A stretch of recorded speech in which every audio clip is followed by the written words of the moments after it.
I started franchising when I was 66 years old. It's the same company that I sold for $2 million, sold for $240 million yesterday. I didn't get any of that.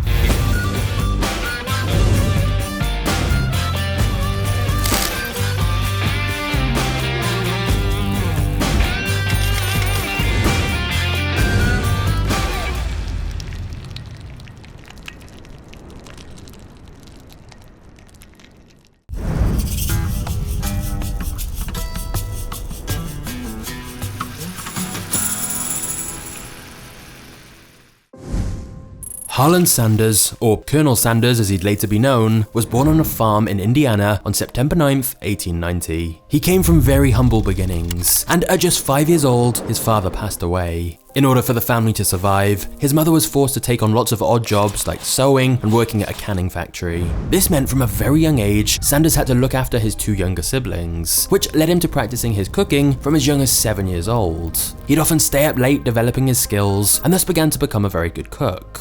At age 10, Sanders got a job working on a farm, but ended up getting fired because he spent so much time with the animals instead of actually doing the jobs he was meant to. His mother was furious he'd lost the job. She told him, "You're just no good. Here I am, left alone with you 3 children to support, and you won't even work enough so somebody will keep you. I guess I'll never be able to count on you."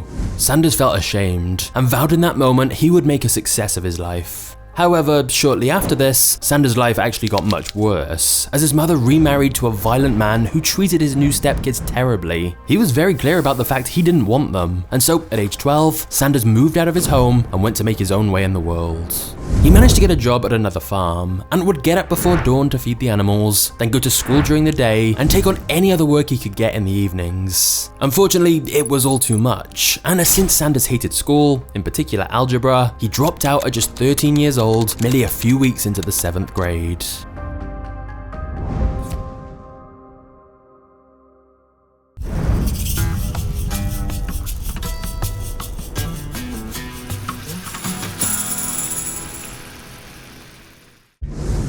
Sanders would go on to try a huge variety of different jobs in his early years. These included becoming a streetcar conductor, an insurance salesman, tire salesman, steamboat operator, midwife, secretary, and a carriage painter. He even had a brief stint in the US Army as a soldier and served in Cuba when he was just 15 years old. Although this wasn't how he became known as a colonel, as he was only in the army for about 6 months before getting discharged, most likely because he was found to have been underage. By the time he turned 18, Sanders got married and then went on to have 3 kids. Of course, he needed money to support his family and decided to try and get a more professional job working in the legal field. He took a law course that was done via mail, but his law career ended when he got into a courtroom brawl with one of his own clients, which destroyed his reputation. So, Sanders later got a job working at the railroad, but when he got fired from that as well, his wife Josephine decided to leave him. She reportedly gave away all their furniture and household goods and took their kids back to her parents' house. Sanders was distraught by this. He'd not only lost his job, he'd now seemingly lost his family. He went over to their house and hid in the woods with a plan to essentially kidnap his kids and take them home with him when they came outside to play. But thankfully at the last moment, he instead decided to speak with his father-in-law, who made him see sense. And so Sanders instead went inside to make things right with his wife and eventually got back together with her. However, Sanders just couldn't catch a break, because even that would end in tragedy. In 1947, Sanders divorced his wife after one of their sons died at just 20 years old. Their marriage had fallen apart soon after because they both struggled to come to terms with the grief. So, as you can see, the first half of Harland Sanders' life was plagued with failures and sadness. But luckily, a very unlikely development was about to change his life forever.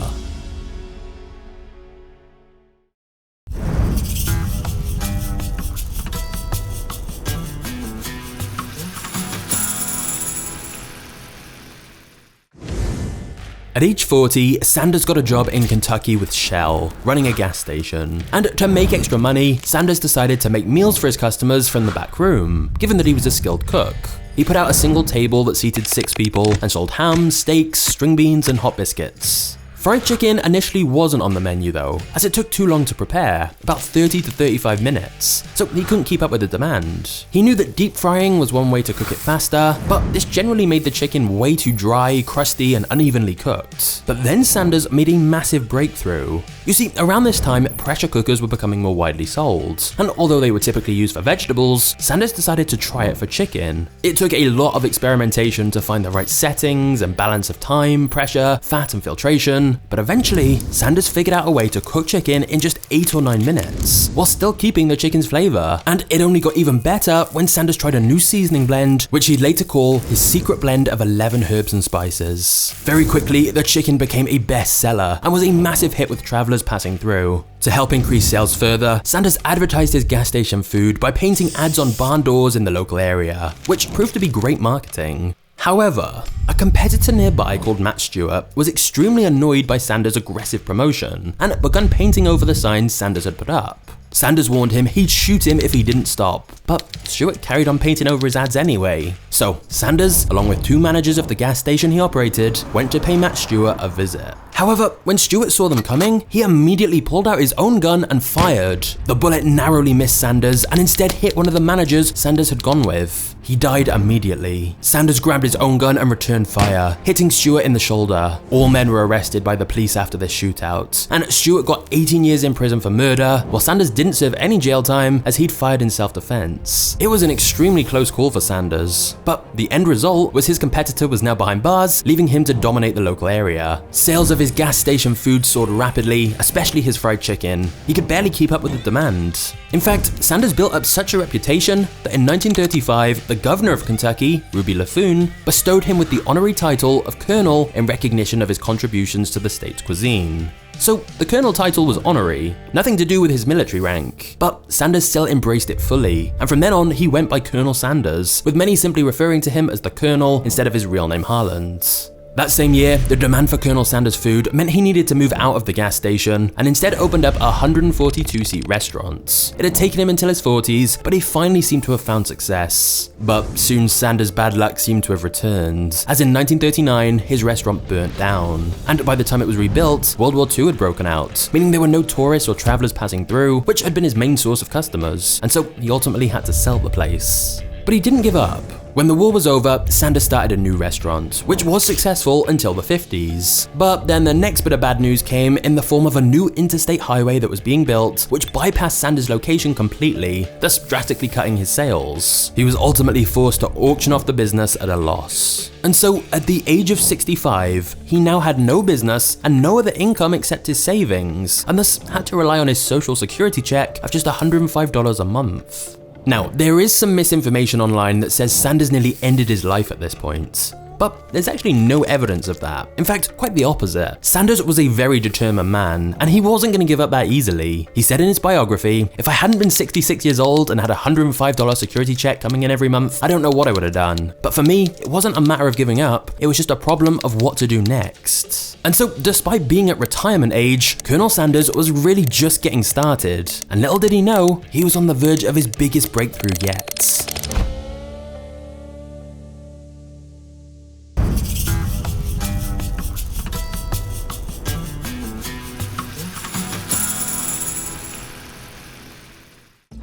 What about if instead of running a restaurant himself, he could franchise? He'd let other restaurants sell his chicken and charge 4 cents for every chicken sold. So Sanders put a bunch of pressure cookers in his car, along with a big bag of his famous seasoning, and hit the road in his 1946 Ford. His plan was to travel all across the United States, finding potential franchisee restaurants. But it certainly wasn't an easy life. He had to live out of his car, and it was exhausting traveling non-stop. When he came across a restaurant he thought looked suitable, he'd convince the owner to let him cook his chicken for their employees, and if they liked it, he'd stay for a few days to cook for their customers, hoping they'd like it so much that the restaurant wanted to become a franchisee of his chicken. For a while, Sanders was met with rejection after rejection. He was reportedly turned down 1,009 times before finally getting someone to agree. How tempting it must have been to quit after 1,000 rejections. But Sanders had just kept going. His first successful franchise came in 1952, when Pete Harmon of South Salt Lake in Utah agreed to sell Sanders chicken. Harmon owned a large chain of restaurants already, and said his sales tripled in the first year once he began selling the Colonel's Kentucky Fried Chicken recipe. In fact, it was actually this first franchisee, Pete Harmon, who coined the phrase "finger-licking good," which later became the slogan across the whole KFC chain. Within a couple of years, everything had changed, and Sanders didn't need to make those long road trips anymore to find new partners. People started coming to him him instead as word about his chicken spread rapidly across the country. Of course, Sanders didn't share the exact recipe with franchisees, as he was scared competitors would end up copying it, so he sent the spice blend pre-made. Plus, Sanders always seemed to have a talent for marketing and clearly recognized that the idea of a secret recipe generated a lot more intrigue. By the end of 1963, he'd franchised over 600 outlets across the US and Canada and built a company worth millions. Within a couple of years, that would be 900 outlets, including some in the UK and Japan. His chicken was a huge hit, and the franchise model was a massive success. Sanders had finally made it, and at long last was financially secure. But that is certainly not the end of the story.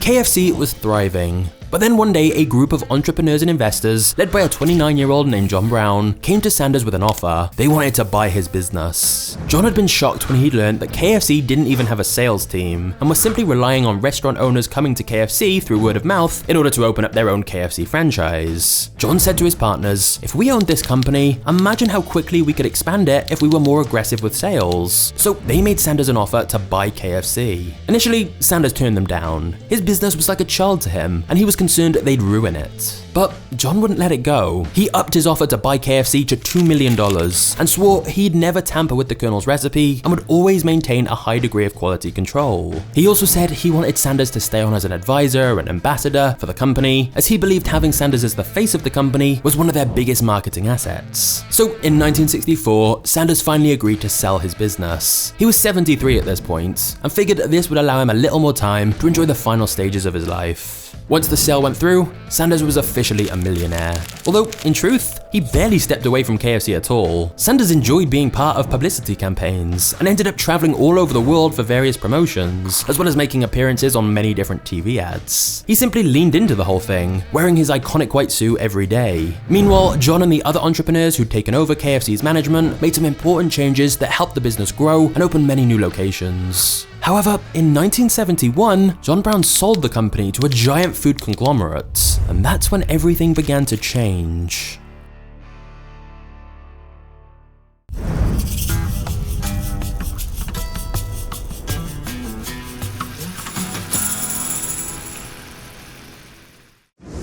Unlike John, who'd agreed not to tamper with the Colonel's recipes, the new owners of KFC did not do that. For example, they changed the gravy to a version that was much cheaper and easier to make. A company executive at the time said, "Let's face it, the Colonel's gravy was fantastic, but you had to be a Rhodes Scholar to cook it." KFC were expanding quickly and wanted to streamline, and so basically they'd made some changes. The thing is, Sanders still visited lots of KFC stores himself, and when he tried the new recipe, he said, "My God, that gravy is horrible. They ought not to be allowed to sell it. It's pure wallpaper paste." Sanders wasn't any more complimentary about the chicken either, saying it was nothing but a damn fried dough ball stuck on some chicken. His criticism was so harsh and so public that one KFC franchisee sued him for libel in 1978. But the case was thrown out. However, Sanders was so unhappy with the direction KFC was taking under the new owners, he opened up his own competing restaurant under the name Claudia Sanders, the Colonel's Lady Dinner House.